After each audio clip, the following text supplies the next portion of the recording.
बीच आपको बड़ी खबर बता दें, कल कर्नाटक में लगेगा दिग्गजों का जमावड़ा। नई सरकार के शपथ समारोह में शामिल होंगे दिग्गज।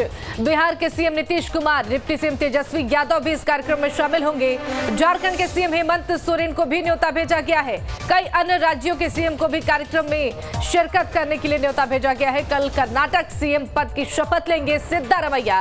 राज्य के डिप्टी सीएम पद पर शपथ लेंगे डीके शिव कुमार। कर्नाटक विधानसभा चुनाव में कांग्रेस को मिली हैं 135 सीटें और कल शपथ ग्रहण समारोह का आयोजन किया गया है, जहां पर तमाम दिग्गज यहां पहुंचेंगे। दिग्गजों का जमावड़ा लगेगा कल कर्नाटक में। नई सरकार के शपथ ग्रहण समारोह में कई दिग्गज शामिल होंगे। बिहार के मुख्यमंत्री नीतीश कुमार भी शामिल होंगे।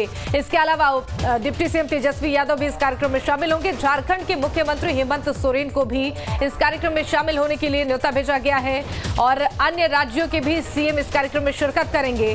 कल कर्नाटक सीएम पद की शपथ लेंगे सिद्धारमैया। राज्य के डिप्टी सीएम पद की शपथ लेंगे डीके शिव कुमार। कर्नाटक विधानसभा चुनाव में कांग्रेस को जीत हासिल हुई है। आपको बता दें कि कर्नाटक विधानसभा चुनाव में कांग्रेस को कुल 135 सीटें मिली हैं। नीतीश कुमार को भी न्योता भेजा गया है। तेजस्वी यादव, हेमंत सोरेन को भी न्योता भेजा गया है। सोनिया गांधी, राहुल गांधी, प्रियंका गांधी, भूपेश बघेल, अशोक गहलोत, के चंद्रशेखर राव, ये तमाम दिग्गज हैं जो कि कल शपथ ग्रहण समारोह में शामिल होंगे, जो कि सभी राज्यों के मुख्यमंत्री को न्योता भेजा गया है।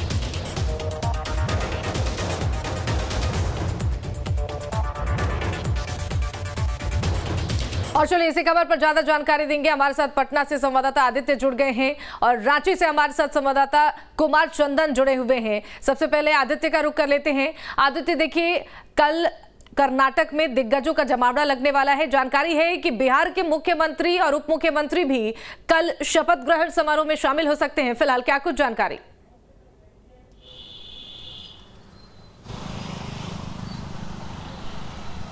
देखिए शिवानी, मुख्यमंत्री नीतीश कुमार और उप मुख्यमंत्री तेजस्वी यादव को कर्नाटक में जो नई सरकार कांग्रेस की बनी है उसके लिए आमंत्रण पत्र भेजा गया था, क्योंकि तमाम जो बीजेपी के विरोधी बड़े नेता हैं उनको इस शपथ ग्रहण समारोह में शामिल होने के लिए आमंत्रण पत्र भेजा गया है। और जो हमारी जानकारी है उसमें मुख्यमंत्री नीतीश कुमार और उप मुख्यमंत्री तेजस्वी यादव दोनों उस कार्यक्रम में शामिल होंगे। और शपथ ग्रहण समारोह के बाद जो तमाम जो बड़े नेता वहां पर मौजूद रहेंगे, उसके बाद 2024 को लेकर के चर्चा भी होगी, क्योंकि लगातार मुख्यमंत्री नीतीश कुमार हो या अन्य जो महागठबंधन के नेता हैं, इस बात को लेकर के आशान्वित है कि कर्नाटक के चुनाव में के परिणाम के बाद जो बीजेपी विरोधी मोर्चा बनाने की जो बात हो रही है, तमाम विरोधी दल एक मंच पर आने की बात की जा रही थी, उसमें यह कहा जा रहा था कि कर्नाटक के चुनाव के परिणाम के बाद एक बार से उस मुहिम को फिर से आगे बढ़ाया जाएगा।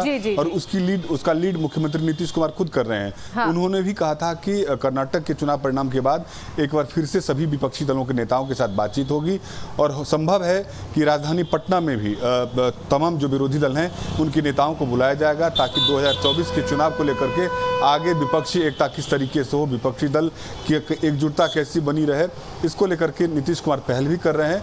तो नीतीश कुमार और उप मुख्यमंत्री तेजस्वी यादव दोनों आदमी कल सिद्धारमैया के शपथ ग्रहण समारोह में शामिल होने के लिए बेंगलुरु जाएंगे।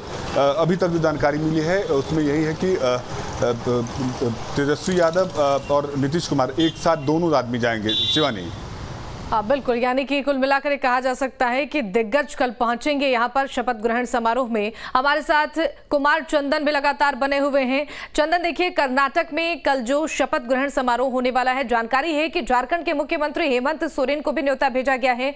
क्या मुख्यमंत्री कल इस कार्यक्रम में शामिल होंगे, इसकी कोई जानकारी?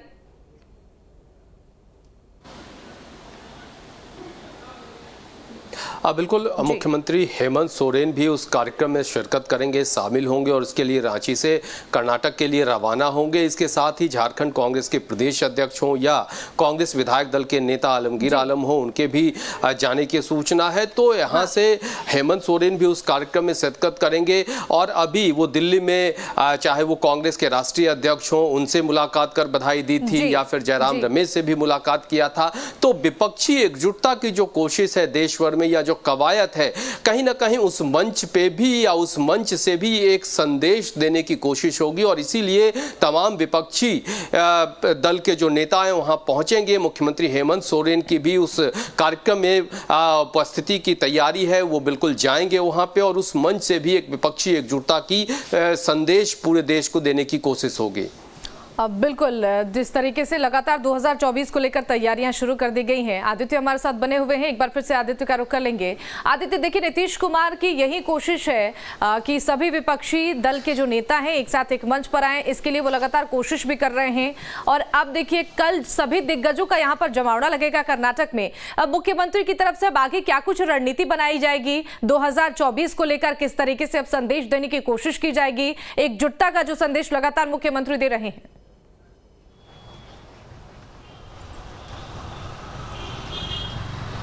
देखिए शिवानी, महागठबंधन में जब नीतीश कुमार गए थे उसके बाद से ही वो प्रयास कर रहे हैं कि जो भी बीजेपी विरोधी दल हैं वो एक मंच पर आए। महागठबंधन की सरकार बनने के बाद उन्होंने दिल्ली का दौरा किया था, तमाम जो बीजेपी के विरोधी दल हैं उनके बड़े नेताओं के साथ उनकी बैठक हुई थी। बाद में भी दूसरी बार गए और बिहार के बजट सत्र के बाद उन्होंने फिर दिल्ली का दौरा किया। महाराष्ट्र में उद्धव ठाकरे, शरद पवार से मुलाकात हुई, उड़ीसा में जाकर के नवीन पटनायक से उनकी बातचीत हुई थी और उसी समय ये कह दिया गया था कि कर्नाटक चुनाव तक, उसका जब तक चुनाव का परिणाम नहीं आ जाता है तब तक नीतीश कुमार अब आगे की पहल नहीं करेंगे, क्योंकि कर्नाटक के चुनाव परिणाम को लेकर के बीजेपी के जितने भी विरोधी दल हैं वो इस बात को लेकर के आश्वस्त है कि यदि बीजेपी वहां पर चुनाव हारती है तो विपक्षी एकता को लेकर के जो नीतीश कुमार मुहिम चला रहे हैं उसमें वो जरूर सफल होंगे। और कल जब मुख्यमंत्री नीतीश कुमार वहां पहुंचेंगे शपथ ग्रहण समारोह में और तमाम जो बीजेपी के विरोधी दल हैं उनके मुख्यमंत्रियों को, उनके बड़े नेताओं को उसमें शामिल होने के लिए आमंत्रण किया गया है, सभी नेता एकजुट होंगे। तो 2024 के चुनाव को लेकर के एक तैयारी जो नीतीश कुमार लगातार विपक्षी दल के नेताओं के साथ बातचीत कर रहे थे वो फिर एक बार वो सिलसिला शुरू होगा। और जिस तरीके से ममता बनर्जी ने नीतीश कुमार से आग्रह किया था कि विपक्षी एकता को लेकर के राजधानी पटना में वो एक बैठक बुलाएं, तमाम जो विरोधी दल के बड़े नेता हैं उनको उसमें बुलाया जाए और आगे की रणनीति पर चर्चा की जाए, क्योंकि अब एक मंच पर आने के लिए लगभग बहुत सारे ऐसे दल हैं जो अब तैयार हो गए हैं ताकि बीजेपी को 2024 के चुनाव में रोका जा सके।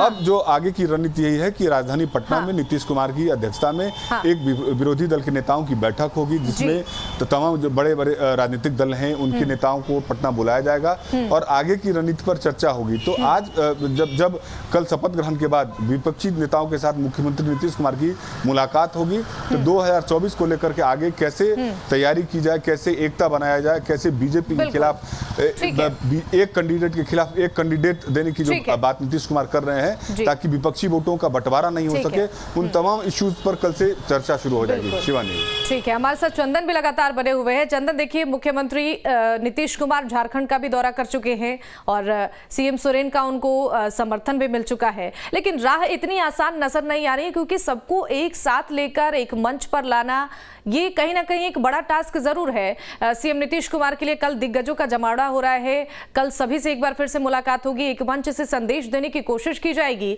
कि हम सब साथ साथ हैं।